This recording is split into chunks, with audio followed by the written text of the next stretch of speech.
ठाण्यातील प्रादेशिक मनोरुग्णालय परिसरातील 424 जणांची कत्तल करण्यास सुरुवात करण्यात आलेली आहे। त्याविरोधात राष्ट्रवादी काँग्रेस, शरदचंद्र पवार पक्षाने आंदोलनही केलं होतं। वागळे इस्टेट पोलिसांनी याबाबत तक्रार दाखल करण्याची सूचना ठाणे महानगरपालिकेला केलेली आहे।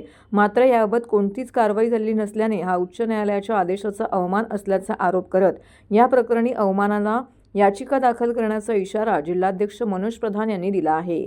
प्रादेशिक मनोरुग्णालय परिसरातील सुमारे 424 झाडं तोडण्यात येणार असून ही वृक्षतोड रोखण्याची विनंती 8 डिसेंबर 2025 रोजी मनोज प्रधान यांनी केली होती। मात्र अद्यापही कारवाई न करण्यात आल्याने मनोज प्रधान यांच्या नेतृत्वाखाली राष्ट्रवादी काँग्रेस, शरदचंद्र पवार पक्षाच्या शिष्टमंडळाने उपायुक्त बोडके यांची भेट घेऊन ठाणे महानगरपालिकेविरोधात अवमान याचिका दाखल करण्याचा इशारा दिला आहे।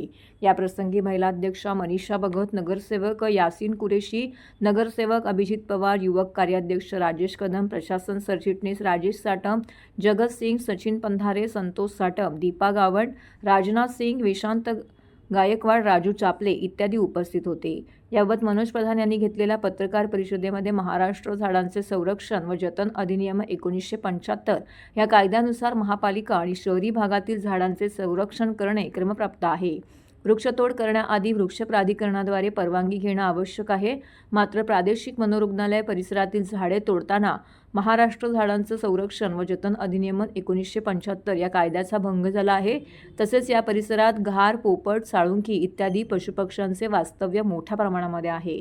त्यामुळे वन्यजीव कायदा 1972 आणि भारतीय वन कायदा 1927 या कायद्याचाही भंग झाला असून या संदर्भात गुन्हा अजामीनपात्र आहे। या तिन्ही कायद्याचा भंग तथा अवमान करून सार्वजनिक बांधकाम खात्यातील वरिष्ठ अधिकाऱ्यांनी वृक्ष कत्तल केली असून ठाणे महानगरपालिकेच्या संबंधित अधिकाऱ्यांनीही या वृक्ष कत्तलीस प्रोत्साहन दिलं आहे। या प्रकरणी ठाणे महानगरपालिकेने गुन्हा दाखल करण्यासाठी तक्रार द्यावी अशी विनंतीही केली होती। मात्र त्यावर अद्याप कोणतीही कारवाई करण्यात आलेली नाही असं प्रधान यांनी सांगितलं आहे। विकासाच्या नावाखाली झाड तोडतायत आणि परवानगी नसताना मोठे बिल्डर झाड तोडतायत। ही वस्तुस्थिती आहे आणि हे मला नवीन तुम्हाला काय सांगायची गरज नाही। जिथे हेरिटेज झाडं तोडतायत 100 वर्षाची, तिथे आणि ते कोण तोडतायत तर PWD आणि ठेकेदार तोडतायत। तर मग तुम्ही डेव्हलपरकडनं काय अपेक्षा ठेवाल? आणि माझ्या मते जी ट्री कमिटी असली पाहिजे तीच गेले 4 वर्षात अस्तित्वात नाही। मग तर तुमची जबाबदारी, पुरी जबाबदारी तुमचीच आहे।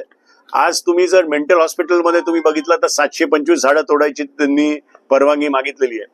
बाजूला मॉडेला बनतंय तिथे आशर कित्येक झाडं तोडतोय। ACC मध्ये अदानीनी झाडं तोडलेली आहेत, इथे ग्लॅक्सो मध्ये ओबरॉयनी तोडलेली आहेत। रास रोजपणे रेमंड झाडं तोडताय। सर्व्हिस रोडवर साकेत ते आनंद नगर जो रस्ता आहे 1700 झाडं तोडायची हे, आणि ही सगळी झाडं 30-30 वर्ष जुनी झाडं आहेत। आणि तुम्ही काय सांगता तर कोलशेत मध्ये आम्ही आम्हाला एक जागा डिफेन्सनी दिली आहे। त्या डिफेन्सच्या जागावर आम्ही बांबूची झाडं लावली आहेत। आता मला सांगा, डिफेन्सची जागा म्हणजे आज मला किंवा माझ्या कार्यकर्त्यांना जायचं म्हटलं तरी मला परवानगी मिळणार नाही। म्हणजे अशा पद्धतीने मला हा शब्द उच्चारायचा नाही, पण तूटपट्टी करायची तर किती करायची हा विषय आहे।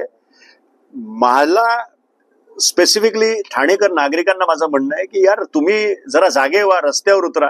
म्हणजे आम्ही राजकीय पक्ष करणं आणि नागरिक उतरून याचा विरोध करणं त्याला जास्ती महत्व आहे। तुमच्या मागे आम्ही उभे आहोत, तुम्ही पण खालती रस्त्यावर उतरा एवढंच सांगतो।